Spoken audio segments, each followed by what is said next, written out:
Hello everyone, welcome back to my channel. আশা করছি সবাই অনেক ভালো আছেন। আজ আপনাদের সাথে শেয়ার করছি খুবই মজাদার আর হেলদি একটা কুকির রেসিপি। সেটা হলো ওটসের কুকি। ওটস তো আমরা সবাই খেয়ে থাকি। ওটস দিয়ে কিভাবে খুব সহজে খুব মজাদার এই কুকি আপনারা ঘরে বসে তৈরি করবেন সেই রেসিপিটাই শেয়ার করছি। আশা করছি আমার আজকের রেসিপিটা আপনাদের ভালো লাগবে। আর যদি ভালো লেগে থাকে প্লিজ চ্যানেলটি সাবস্ক্রাইব করে সাথে থাকবেন। ওটস কুকি তৈরি করার জন্য প্রথমে একটা বড় বোল নিয়েছি। এখন এখানে আমি দিয়ে দিচ্ছি একটা বাটার স্টিক। এখানে হাফ কাপ বাটার আছে, আর বাটারটা রুম টেম্পারেচারে এনে তারপর ইউজ করতে হবে। তো দেখতে পাচ্ছেন এই যে এরকম স্প্যাচুলা দিয়ে একটু মেশালেই এটা মিশে যাচ্ছে, ঠিক এরকম টেম্পারেচারে আনতে হবে। তো আমি স্প্যাচুলা দিয়ে খুব ভালো করে বাটারটা একবার মিশিয়ে নিচ্ছি। তো দেখুন খুব সহজ এই কুকিজ রেসিপি আর খুবই হেলদি। স্পেশালি বাচ্চাদের জন্য আপনারা এরকম কুকিজ তৈরি করে রাখতে পারেন। এবার এখানে আমি দিয়ে দিলাম 1/4 কাপ চিনি। চিনির পরিমাণ আপনারা বাড়িয়ে কমিয়ে নিতে পারেন। আমি 1/4 কাপ চিনি ইউজ করছি। এবার চিনি আর বাটার একসাথে খুব ভালো করে আমি মিশিয়ে নেব। এখানে ইচ্ছা করলে আপনারা ইলেকট্রিক বিটার ইউজ করতে পারেন, তবে আমি স্প্যাচুলা দিয়েই করে দেখাচ্ছি। তো 2 থেকে 3 মিনিট খুব ভালো করে চিনি আর বাটার একসাথে মিশিয়ে নিতে হবে। তো চিনি আর বাটার আমার খুব ভালো করে মেশানো হয়ে গেছে, চিনিটাও গলে গেছে। এবার এখানে আমি দিয়ে দেব রুম টেম্পারেচারে থাকা একটা ডিম। এখানে আমি মিডিয়াম সাইজের একটা ডিম ইউজ করছি। তারপর আমি দিয়ে দিচ্ছি এখানে 1 চা চামচ মতো ভ্যানিলা এসেন্স। ভ্যানিলা এসেন্সটা দিলে ডিমের কোনো স্মেল আসবে না কুকিজ থেকে। এবার আমি আবারও সব কিছু খুব ভালো করে মিশিয়ে নেব। সময় নিয়ে 5 থেকে 6 মিনিট ধরে এই বাটার, চিনি আর ডিমটা খুব ভালো করে আপনারা মিশিয়ে নেবেন।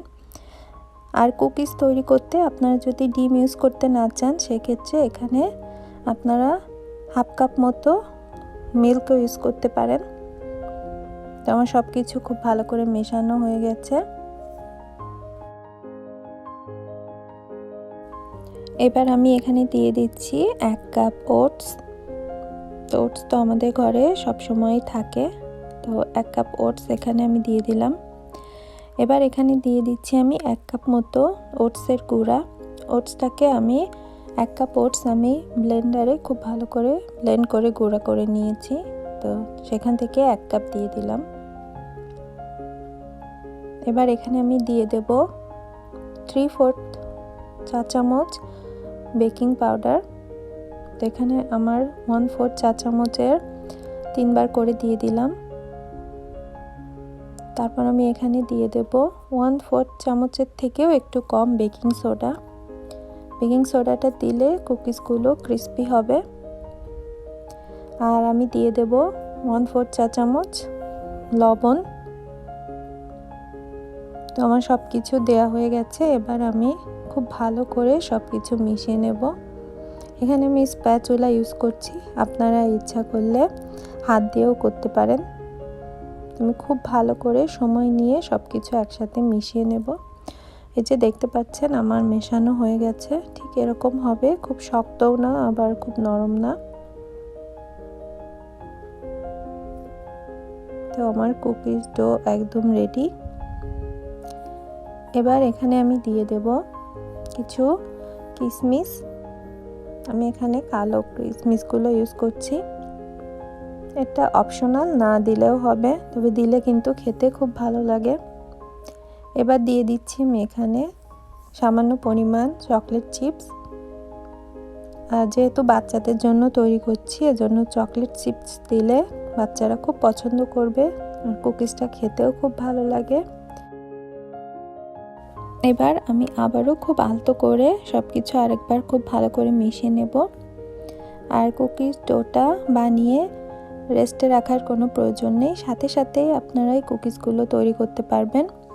আর এভাবে বেশি করে ডো বানিয়ে আপনারা যে কোনো জিপলক ব্যাগে বা বক্সে ভরে প্রায় 1 মাস পর্যন্ত রেখে দিতে পারেন। যখন খুশি জাস্ট বের করে কুক করে নিলেই হবে। আর আজ আমি কুকিজগুলো ওভেনেই বেক করব। আপনারা কিন্তু চুলাতেও বেক করতে পারেন। ওভেনে আমি 350 ডিগ্রি ফারেনহাইটে 10 মিনিটের জন্য কুকিজগুলো বেক করব। এর মধ্যেই কুকিজগুলো রেডি হয়ে যাবে।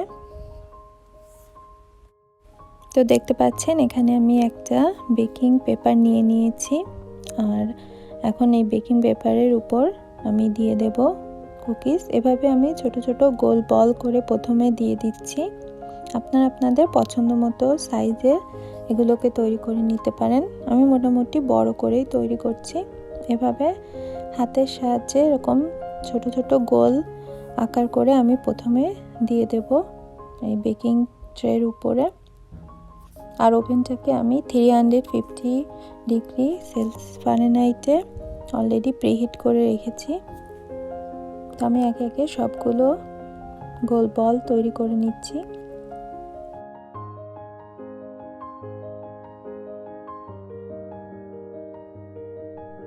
তো সবগুলো কুকিজ আমি এরকম বেকিং ট্রের উপর নিয়ে নিয়েছি। এবার হাত দিয়ে এরকম একটু উপর থেকে আমি চাপ দিয়ে দিব যাতে করে কুকির মতো শেপ হয়ে যায়। এগুলোকে এখন আমি 350 ডিগ্রি ফারেনহাইটে 10 মিনিটসের জন্য বেক করব। তো ফিরে আসছি 10 মিনিট পর। তো 10 মিনিটস পর দেখুন কুকিজগুলোকে আমি বের করে এনেছি। অলরেডি কত সুন্দর কালার চলে এসেছে। এখন এগুলোকে আমি এরকম একটা তাকের উপর রেখেছি যাতে করে সব সাইড থেকে খুব ভালো করে কুকিজগুলো ঠান্ডা হয়। আর ঠান্ডা হওয়ার পর এগুলোর আরও বেশি সুন্দর কালার আসবে। তো এগুলোকে 10 থেকে 15 মিনিট মতো ঠান্ডা করে নিতে হবে। তো কুকিজগুলো খুব ভালো করে ঠান্ডা হয়ে গেছে। একটা কুকি আপনাদের ভেঙে দেখাচ্ছি। তো দেখেই বুঝতে পারছেন কতটা ক্রিস্পি হয়েছে। আর এগুলো খেতে কিন্তু খুবই টেস্টি। আপনারা বাসায় অবশ্যই একবার ট্রাই করে দেখবেন। আশা করছি ভালো লাগবে। স্পেশালি বাচ্চাদের টিফিনের জন্য এটা পারফেক্ট একটা রেসিপি। তো সবাই ভালো থাকবেন। আর রেসিপিটা যদি ভালো লেগে থাকে প্লিজ চ্যানেলটি সাবস্ক্রাইব করে সাথে থাকবেন। দেখা হবে অন্য কোনো রেসিপি নিয়ে। সেই পর্যন্ত বাই বাই।